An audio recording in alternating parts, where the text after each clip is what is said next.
இந்த உலகத்தில மனித நேயத்தின் வாரிசே, இந்த பூமியின் அன்பு பாசம் என்ற சொல்லுக்கு அதிபதிகளே, கஷ்டம் அப்படின்னு வந்தவருக்கு உதவி செய்ய மனம் தளராத இந்த கலியுலக கர்ணனே, தான் எதிரியாகவே இருந்தாலும் அன்பு காட்டும் அரசனே, ஆறுதல் என்ற சொல்லின் வழிமருந்தே, அன்பு பாசம் குடும்பம் இதுவே உலகம், இதுதான் கோவில் என மற்றவர்களுக்கு முன்னோடியாக வாழக்கூடிய ஆலமரமே. யாரை பற்றிங்க பேசுகிறோம்? நீங்கள் தாங்க அன்பார்ந்த கும்பம் ராசி அன்பர்களே. எல்லோரும் எப்படி இருக்கிறீங்க? நிச்சயமாக நீங்கள் நல்லா இருப்பீங்க அப்படின்னு நான் நம்புகிறேன். அதே போல் அந்த ஆண்டவனையும் பிரார்த்தனை செய்யறேங்க. சரி, விஷயத்துக்கு வரலாமே. அதாவது இன்னைக்கு இந்த வீடியோவில் என்ன பார்க்க போகிறோம் அப்படின்னா, கும்ப ராசிக்காரர்கள் எந்த திசையில் தலை வச்சு படுத்தா கோடீஸ்வர யோகம் உண்டாகும், குடும்பத்தில் சந்தோஷம் பெருகும், அன்பு நிலைக்கும், செல்வம் பெருகும் அப்படின்னு பார்க்க போகிறோம். உடல் ஆரோக்கியம் மேம்படும் அப்படின்னு எல்லாமே பார்க்க போகிறோம். அதே போல் எந்த திசையில் நீங்கள் தலை வச்சு படுக்கக்கூடாது, அதற்கான காரணம் என்ன, வாஸ்து பரிகாரங்கள் என்ன, எந்த ஆலயங்களுக்கு நீங்கள் சென்று வரலாம், என்ன பரிகாரங்கள் செய்யலாம், அதே போல் எந்த உறவு உங்களுக்கு நன்மை செய்யுது, எந்த உறவு உங்களுக்கு தீமை செய்யுது அப்படின்னு ஒரு முழு சுவாரஸ்யமான பல தகவலை இந்த வீடியோவில் நாம் பேச போகிறோம். அதனால் எந்த காரணத்தை கொண்டும் கும்பராசி அன்பர்களே இந்த வீடியோவை ஸ்கிப் பண்ணாமல் தொடர்ந்து பாருங்க. சரியா? சரி, கும்பராசினா யாருங்க? இவங்களுக்குன்னு ஒரு புராண கதை இருக்கணும் இல்லை? அது என்ன அப்படின்னு பார்க்கலாம். அதுக்கு முன்னாடி ராசிங்க எப்படி உருவாச்சுன்னு பார்க்கலாம். ஒரு காலகட்டத்தில், அதாவது அந்த காலகட்டத்தில் இந்த ராசிகளை வச்சு தான் மனிதர்களுடைய குணாதிசயங்களையும் வாழ்வியில் அவங்க போகக்கூடிய பாதைகளுக்கு வழிகாட்டியாகவும் உருவாக்கப்பட்டது தாங்க இந்த ராசிகள். அப்படி இருக்கும்போது இந்த கும்ப ராசி எப்படிங்க உருவாச்சு அப்படின்னு பார்த்தீங்கன்னா, பண்டைய புராணப்படி தேவர்களுக்கும் அசுரர்களுக்கும் இடையே பெரிய சண்டை நடந்துச்சுங்க. அந்த சண்டையில் அசுரர்களுடைய வலிமை தான் அதிகமாக தெரிஞ்சிச்சு, தேவர்கள் பலவீனம் அடைஞ்சாங்க. அந்த சமயத்தில் மகாவிஷ்ணு ஒரு ஆலோசனை சொல்கிறாரு. என்ன அது அப்படின்னு பார்த்தீங்கன்னா, தேவர்களையும் அசுரர்களையும் சேர்த்து பார்க்கடலை கடைய தீர்மானித்தாங்க. அப்போ பார்க்கடலை மந்தார மலையை மத்தாகவும் வாசுகி பாம்பை கயிற்றாகவும் கடலில் வச்சு பார்க்கடலை கடைஞ்சாங்க. அப்போ பார்க்கடலை கடையும் போது அதில் முதல்ல வெளியே வந்தது என்ன அப்படின்னு பார்த்தீங்கன்னா, கல்பர்வசம், அதுக்கப்புறமா காமத்தேனு, சூரிய காந்தி ரத்தினங்கள், காலமாட்டு கண்ணுக்குட்டி, லக்ஷ்மி தேவி அப்படின்னு இது மாதிரி அரிய வகை பொருட்கள் எல்லாமே வந்துச்சு. அப்படி வந்துட்டு இருக்கும்போது கால விஷமும் வந்துச்சு அதில். அதுக்கப்புறமா கடைசியில் அமிர்த கும்பம் வந்துச்சு. இந்த அமிர்த கும்பம் என்னன்னு பார்த்தீங்கன்னா, உயிருக்கு அழிவில்லா சக்தியும் இறப்பில்லாத வாழ்க்கையும் தரக்கூடிய குடங்க. அப்பேற்பட்ட இந்த குடம் கடலில் இருந்து எழுந்தருளும் போது அதில் இந்த பூமி மேலே ஒரு பெரிய ஒளி பிரகாசமே தெரிஞ்சிச்சு. நல்லா கேட்டுக்காங்க. இந்த குடம் மேலே வரும்போது இந்த உலகமே ரொம்ப ஒளியில் பிரகாசிச்சிச்சு. அந்த நேரத்தில் இந்த அமிர்தத்தை நாம் எப்படியாவது அடைஞ்சாகணும் அப்படின்னு தேவர்களும் அசுரர்களும் மறுபடியும் சண்டை போடுறாங்க. அந்த நேரத்தில் மகாவிஷ்ணு அவருடைய கிருபையால் மோகினி அவதாரம் எடுக்கிறார். அப்படி மோகினி அவதாரம் எடுத்ததில் அந்த மோகினி அவதாரம் தெய்வீக அழகில் காட்சி தராரு. அப்படி தெய்வ அழகுல காட்சி தரும்போது அந்த அழகை பார்த்து அசுரர்கள் எல்லாருமே அந்த அழகுல மயங்கிட்டாங்க. அப்படி மயங்கின நேரத்துல மோகினி அந்த குடத்துல இருந்த அமிர்தத்தை தேவர்களுக்கு கொடுக்கணும் அப்படின்னு முடிவு பண்ணாங்க.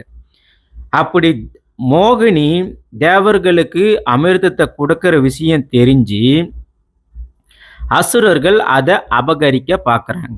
அப்படி அசுரர்கள் அபகரிக்கும் போது தேவர்களில் பிரகஸ்பதி குரு பகவானும் சூரியன், சுக்கிரன், சந்திரன், இந்திரன் இவங்க எல்லாரும் அந்த கும்பத்தை அந்த குடத்தை எப்படியாவது அசுரங்கிட்ட இருந்து பாதுகாக்கணும்னு நினச்சி அதை எடுத்து வானில் பறந்து போயிட்டாங்க.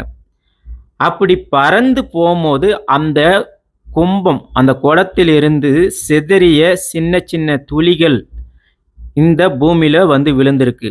அது எங்கே அப்படின்னு பார்த்தீங்கன்னா அந்த நீர் துளி விழுந்த இடம் ஹரித்துவார், பிரகத், உஜ்ஜிவன், நாசிக். இந்த 4 இடத்துல தான் இந்த நீர்த்துளி விழுந்திருக்கு. அதனால தான் இந்தியாவில் ஒரு குறிப்பிட்ட வருஷத்துக்கு ஒரு டைம் அது இந்த 4 இடத்துல கும்பம் மேளா நடைபெறுது. அப்போ இந்த அமிர்த குடம் வானத்தில் தெய்வீக ஒளியாக பிரகாசித்ததுனால இந்த குடத்தில் இருந்து அமிர்த நீர் பீரிட்டு விண்ணில் விழுந்துச்சு. அதை பார்த்த தேவர்களும் முனிவர்களும் இந்த குடம் சக்தியையும் அறிவையும் ஆன்மீகத்தையும் தரக்கூடிய குடமாக அடையாளமாக காட்டப்பட்டது. நல்லா புரியுதுங்களா? இந்த குடத்தை தாங்கிய ஒரு உருவம் மனித உருவம் ப்ளஸ்ஸு தெய்வீக ஒளி, இது எல்லாம் ஜோதிடத்தில் ஒரு ராசியாக நிலை பெற்று இருக்குது இந்த கும்பம் ராசி. அதாவது கும்பம் ராசி குடம், அதில் பொங்கின நீர் வந்து பார்த்திங்கன்னா அமிர்தம், அறிவு, ஆன்மீகம். மனித உருவம் வந்து பார்த்திங்கன்னா உலக நலனுக்காக பிறந்த மனுஷன். அதனால் என்ன சொல்ல வராங்கன்னா இந்த கும்பராசி உலகத்திற்கு அறிவையும் நலனையும் பாசத்தையும் காட்டக்கூடிய ராசியாக இந்த ராசி இருக்குது. அதே போல் மனித நேயம் நிறைந்தவங்க, புதுமை சிந்தனை உடையவங்க, ஆன்மீகத்தை தேடக்கூடியவங்களும் இவங்க தாங்க. சரி, இப்பேற்பட்ட கும்பராசிக்கு அதிபதி யாருங்க? அவரை பற்றி பார்க்கலாங்க. காலபுருஷ தத்துவத்தில் 11வது ராசியாகவும் காற்று ராசியாகவும் வலம் வரக்கூடிய கும்பராசி அன்பர்களே. பொதுவாக கும்பராசிக்கு சனீஸ்வர பகவான் தான் அதிபதிங்க. அப்போ சனி பகவான் ஒரு ராசியில் இருக்கிறாரு அப்படின்னாவே மற்றவங்க எல்லாம் என்ன நினைப்பீங்கன்னா, சனி பகவான் இருக்கிறாருன்னா அப்போ கஷ்டத்தை மட்டும்தான் கொடுப்பாரு அப்படின்னு நினைப்பீங்க. ஆனால் சனி கொடுக்க கெடுக்க எவன் இருக்கான் அப்படின்னு ஒரு பழமொழி இருக்குது. அதாவது சனி பகவான் நீதிக்காரகன். ஆக்சுவலாக சூரிய பகவானுடைய புதல்வன் தாங்க சனி பகவான். அதே போல் சாயா தேவிக்கும் சூரியனுக்கும் பிறந்தவர் தாங்க சனி பகவான். நவ கிரகங்களில் ரொம்பவும் வலிமையான கிரகம் சனீஸ்வர பகவானுங்க. கருப்பு நிறத்தில் நீளமான உடல், கருணை உள்ளம் கொண்டவர் இந்த சனி பகவான் அப்படின்னு புராணம் சொல்லுதுங்க. அதாவது சனி பகவான் வந்து கர்ம பலன் தரக்கூடியவருங்க. நீ எதை விதைக்கிறாயோ அதையே மறுபடியும் உங்களுக்கு கொடுப்பார். அதனால் சனி பகவான் நியாயம், ஒழுக்கம், எப்பயுமே நீதி கடவுளாகவும் இருக்குவார். தவறு செஞ்சால் தண்டனை கொடுப்பாரு. நல்லவனுக்கு உழைப்பையும் வெற்றியும் கொடுப்பாரு. ஒழுக்கம் கற்பிப்பார். பொறுமையை சோதிப்பார். உழைப்பின் சிகரமாக இருப்பார்.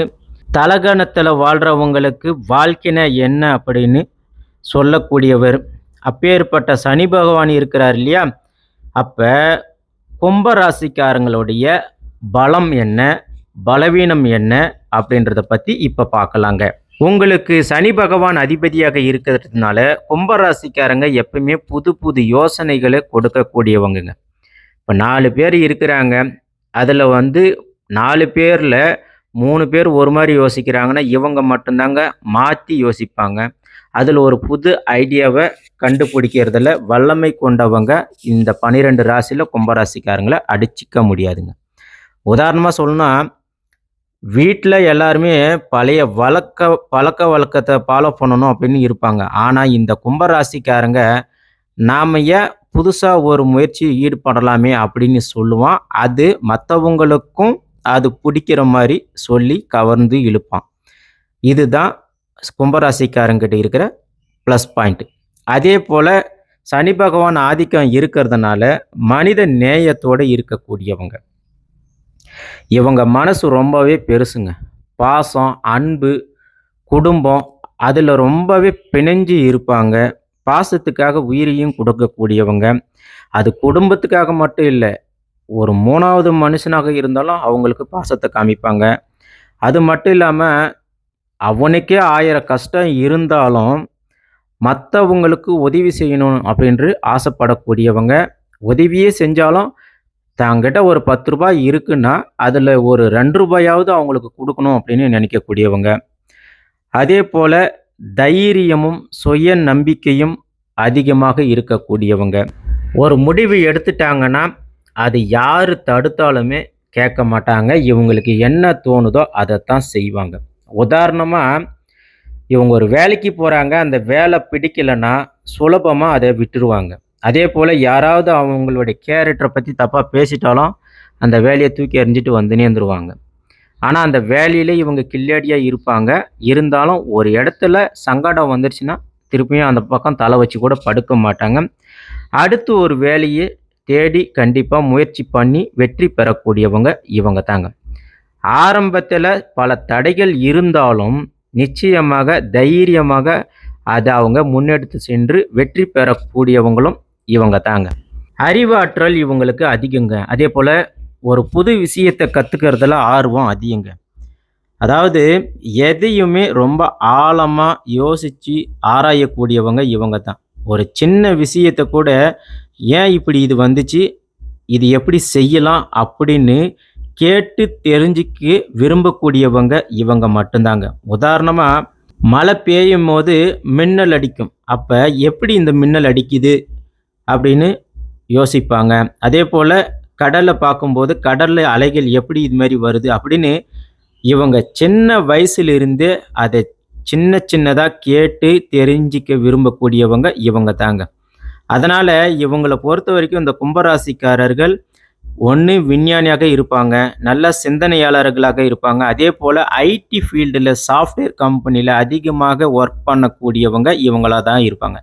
ஏன்னா சாஃப்ட்வேர் கம்பெனியில் ப்ராஜெக்ட் செய்யும் போது அடுத்தடுத்து புது புது விஷயங்களை கண்டுபிடிக்கணும்னா நிச்சயமாக கும்பராசிக்காரர்கள் இதில் பலம் தெரியவர்களாக இருப்பாங்க. சரி, இவங்களுடைய பலம் என்ன அப்படின்றத பார்த்துட்டோம்.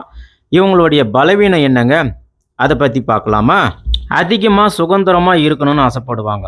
அதாவது இவங்களுக்கு நீங்கள் எந்த கட்டுப்பாடு போட்டாலும் அது இவங்களுக்கு பிடிக்காது. நான் என்ன பண்ணணுமோ அது எனக்கு தெரியும், நீங்கள் யாரும் இதில் தலையிடாதீங்க அப்படின்னு சொல்லுவாங்க. இவங்க நினைக்கிற மாதிரி தான் எல்லாமே நடக்கணும் அப்படின்னு நினைக்கக்கூடியவங்க. உதாரணமாக, இவங்க ஒரு வீடே கட்டுறாங்கன்னு வச்சுக்கோங்க. வீட்டில் பெரியவங்க இது முறைப்படி வாஸ்துப்படி வைக்கணும்பா அப்படின்னு சொன்னாலுமே இவங்க நான் சொல்கிற மாதிரி தான் செய்யணும் அப்படின்னு அடம் பிடிக்கக்கூடியவங்க. இதனாலேயே சில நேரத்தில் நல்ல விஷயங்கள் கைவிட்டுருவாங்க. அதே போல் ரொம்பவே கற்பனையில் மூழ்கக்கூடியவங்க. கற்பனையில் அதிகமாக மூழ்கி இருப்பாங்க.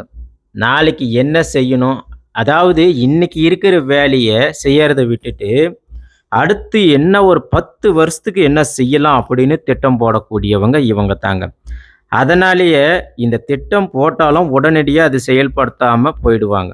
உதாரணமாக, ஒரு பெரிய வியாபாரம் பண்ணணும் அப்படின்னு பிளான் பண்ணுவாங்க. ஆனால் ஆரம்பிக்காமலே காலம் கழிச்சிட்டு போயிடுவாங்க.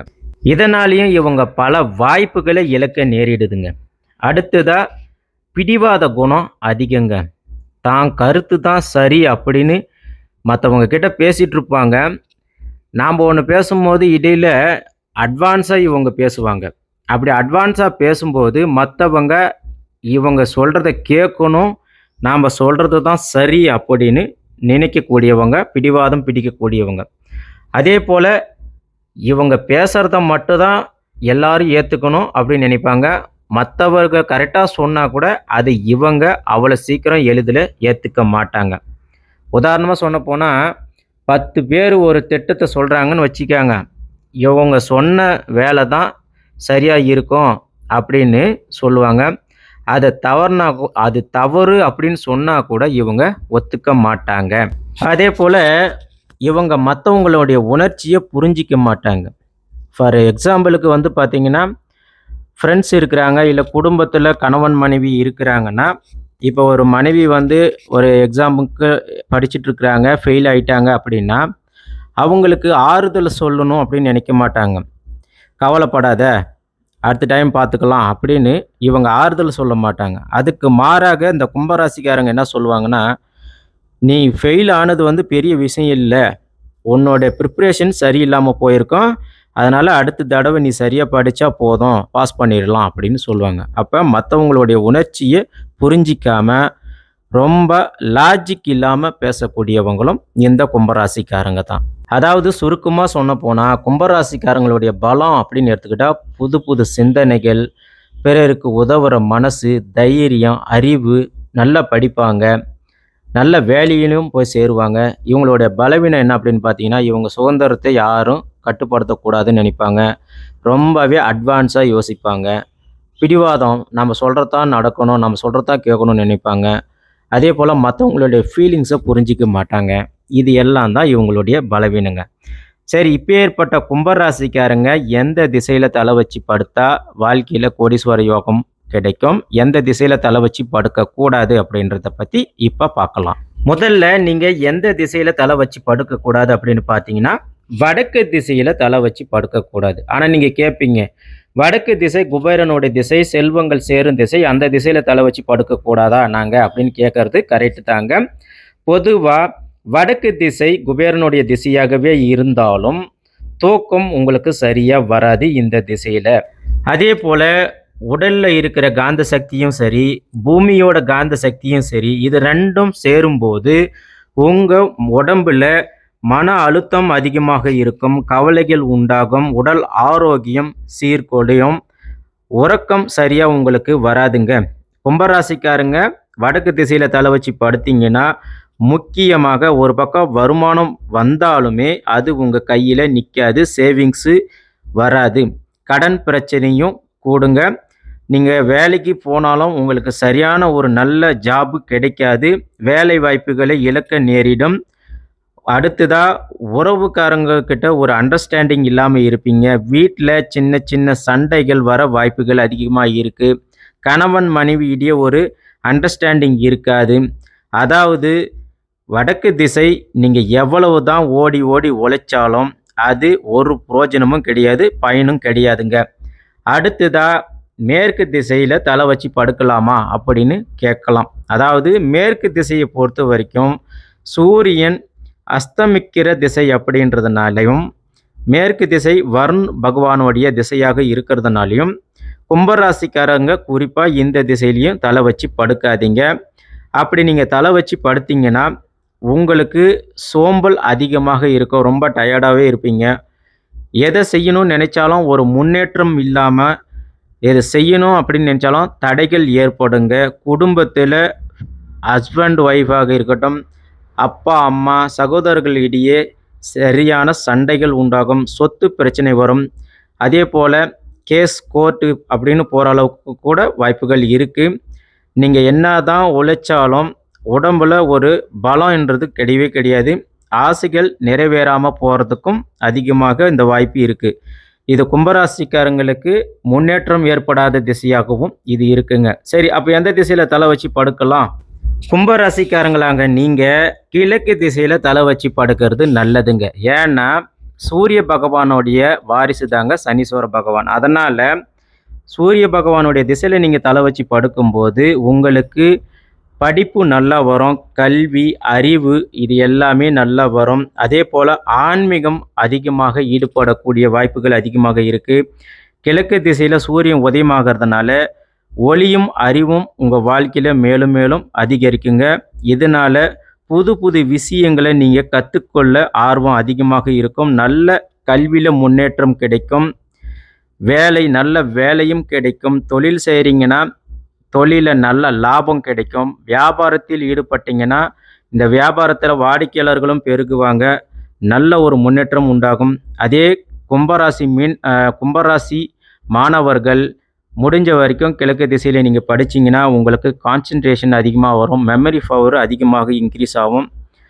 அதே போல் அரசாங்க வேலை, அரசு பதவி, மேலதிகாரிகள் அப்படின்ட்டு பதவி உயர்வு, புகழ், பேர், பணம் இது எல்லாமே கும்பராசிக்கு கிடைக்கணும்னா நிச்சயமாக நீங்கள் கிழக்கு திசையில் படுக்கிறது உங்களுக்கு நல்ல ஒரு பலத்தை தரும். இன்னொரு முக்கியமான விஷயம் என்னன்னு பார்த்தீங்கன்னா, குடும்ப வாழ்க்கையும் சரி, குழந்தை பாக்கியம் இல்லாத கும்பராசிக்காரர்களும் கிழக்கு திசையில் நீங்கள் தலை வச்சு படுத்திங்கன்னா எப்பேற்பட்ட குடும்ப சண்டையாக இருந்தாலும் விலகி போயிடும். அதே போல் குழந்தை பாக்கியம் இல்லாமல் இருந்தாலும் நிச்சயமாக உங்களுக்கு குழந்தை பாக்கியம் உண்டாகுங்க. அடுத்ததாக பார்த்தீங்கன்னா எந்த திசையில் தலை வச்சு படுக்கலாம் அப்படின்னு பார்த்தீங்கன்னா தெற்கு திசையிலையும் நீங்கள் தலை வச்சு படுக்கலாம். ஆனால் நீங்கள் கேட்பீங்க, தெற்கு திசை யமனுடைய திசை, அதாவது இறந்தவங்களை அடக்க செய்யக்கூடிய திசை, இதில் நீங்கள் எப்படி படுக்க சொல்லலாம் அப்படின்னு கேட்கலாம். பொதுவாக சாஸ்திரங்களும் ஜோதிடப்படியும் நீங்கள் தெற்கு திசையில் தாராளமாக தலை வச்சு படுக்கலாம். அப்படி நீங்கள் தலை வச்சு படுத்திங்கன்னா செல்வம் சேருங்க. அதே போல் கும்பராசிக்காரர்களுக்கு வீடு, நிலம், வண்டி, வாகனங்கள் இதையெல்லாம் வாங்கிறதுக்கான யோகமும் செல்வாக்கும் அதிகரிக்கிறது தெற்கு திசை தாங்க. அடுத்ததாக உடல் ஆரோக்கியமும் அதிகரிக்குங்க. நீங்கள் தொடர்ந்து தெற்கு திசையில் தலை வச்சு படுத்திங்கன்னா எப்பேற்பட்ட மன கஷ்டங்களாக இருந்தாலும் சரி, உடல் சோர்வாக இருந்தாலும் சரி, உடல் நலம் சரி இல்லாமல் இருந்தாலும் சரி, கண்டிப்பாக எல்லாம் சரியாயிடுங்க. அதே போல் நல்ல சுறுசுறுப்புடனும் விறுவிறுப்பாக வேலை செய்வீங்க, நீண்ட ஆயுளை பெறுவீங்க, குடும்பத்தில் சந்தோஷம் நிலைக்குங்க. கோடீஸ்வர யோகம் உங்களுக்கு கிடைக்க 100% இந்த திசையில் நீங்கள் தலை வச்சு படுத்தால் நிச்சயமாக வெற்றி உண்டாகுங்க. தொழிலில் நல்ல முன்னேற்றம், நீங்கள் பிஸ்னஸ்ஸு வியாபாரம் செய்கிறீங்கன்னா அது நல்லா விரிவுபடுத்த முடியுங்க. வேலை செய்கிற இடத்துல உங்களுக்கு ப்ரொமோஷன் கிடைக்கும், பேர் புகழ் எல்லாமே கிடைக்குங்க. ஒரு பக்கம் பண வரவு அதிகமாக இருக்கும். குடும்பத்தில் கணவன் மனைவி சந்தோஷம், குடும்பத்தோட மகிழ்ச்சியாக சுற்றுலாலாம் போயிட்டு வருவீங்க. நிச்சயமாக தெற்கு திசையும் கிழக்கு திசையும் உங்களுக்கு கோடீஸ்வர யோகத்தை கொடுக்கக்கூடிய திசையாக இருக்குங்க. அதே போல் கும்பராசிக்காரங்க 30 டிகிரி கொண்ட ராசிங்க. அதை நீங்கள் 4 பாகமாக பிரிச்சிங்கன்னா முதற்கட்டமாக 0 டிகிரிலேருந்து 10 டிகிரி வரைக்கும் அதிபதி சனி பகவானுங்க. அதனால் உங்களுக்கு ஒழுக்கம், பொறுமை, கடின உழைப்பு இது எல்லாமே கிடைக்குங்க. அதே சமயம் சோதனைகளை கொடுத்து கற்றுக் கொடுக்கக்கூடியவரும் சனி பகவானுங்க. இரண்டாவது கட்டமாக பார்த்தீங்கன்னா 10 டிகிரிலேருந்து 20 டிகிரி வரைக்கும் உங்களுக்கு புதன் பகவான் அதிபதியாக இருக்கிறதுனால நீங்கள் நல்ல அறிவாற்றல் பெறுவீங்க, பேச்சு திறன் கிடைக்குங்க, வியாபார அறிவும் நல்லாவே இருக்குங்க. புதிய யோசனைகள், குழப்பங்கள், சந்தேகங்கள் இது எல்லாமே உங்களுக்கு உண்டாகுங்க. அடுத்ததாக மூன்றாவது கட்டமாக பார்த்தீங்கன்னா 20 டிகிரிலேருந்து 30 டிகிரி வரைக்கும் உங்களுக்கு சுக்கிர பகவான் அதிபதியாக இருக்கிறதுனால நீங்கள் நல்லா அழகாக இருப்பீங்க, நல்ல வாட்டம் சாட்டமாக இருப்பீங்க, கலையாக இருப்பீங்க, காதல் வரும், சுகம் வரும், இது எல்லாமே உங்களுக்கு கிடைக்குங்க. ஆனால் ஒரு பக்கம் நல்ல ஆடம்பரமாக இருப்பீங்க, அதிக செலவையும் செய்வீங்க, விரயம் செய்கிறதுல நீங்களும் முன்னோடியாக இருப்பீங்க. சரி, இப்பேற்பட்ட கும்பராசிக்காரர்கள் உங்களுக்கு சனி பகவான் அதிபதியாக இருக்கிறதுனால நீங்கள் எந்த ஒரு விஷயமும் செய்ய வேண்டாங்க. சனீஸ்வரன் ஆலயம் திருநள்ளாறு நீங்கள் போயிட்டு வர்றது உங்களுக்கு நல்லதுங்க. வாழ்க்கையில் முன்னேற்றம் உண்டாகும். முடிஞ்ச வரைக்கும் பெருமாளை நீங்கள் வழிபாடு செய்யுங்க. ஏன்னா புதன் சுக்கிரன் உங்களுக்கு நல்ல பலத்தை தருவாங்க. அதே போல் அம்பாளை நீங்கள் வழிபாடு செய்யும்போது உங்களுக்கு குடும்ப பாக்கியம் உண்டாகுங்க, உடல் ஆரோக்கியமும் மேம்படுங்க. பரிகாரங்கள் அப்படின்னு எடுத்துக்கிட்டிங்கன்னா சனிக்கிழமை நாட்களில் எள்ளெண்ணெய் விளக்கேற்றி நீங்கள் வழிபாடு செஞ்சு வேண்டுதல் வச்சிங்கன்னா உங்கள் வேண்டுதல் நிச்சயமாக பலிக்குங்க. அதே போல் ஏழைகளுக்கு முடிஞ்ச வரைக்கும் கருப்பு ஆடைகள், கருப்பு உளுந்து, இரும்பு இதெல்லாம் நீங்கள் தானம் செய்கிறது நல்லதுங்க. ஆகையால் கும்பராசிக்காரர்கள் எந்த திசையில் தலை வச்சு படுத்தா கோடீஸ்வர யோகம் உண்டாகும் அப்படின்றத இந்த வீடியோவில் நீங்கள் பார்த்துருப்பீங்க. குடும்பத்தில் சந்தோஷமும் உடல் ஆரோக்கியமும் கிடைக்கும் அப்படின்றது உங்களுக்கு தெரிஞ்சிருக்கும். இந்த வீடியோ பதிவு உங்களுக்கு பிடிச்சி இருந்துச்சுன்னா மறக்காமல் உங்கள் ஃப்ரெண்ட்ஸுங்களுக்கு ஷேர் பண்ணுங்கள், லைக் பண்ணுங்கள். மீண்டும் அடுத்த ஒரு வீடியோவில் நம்ம உங்களை சந்திக்கிறோம். நன்றி, வணக்கம்.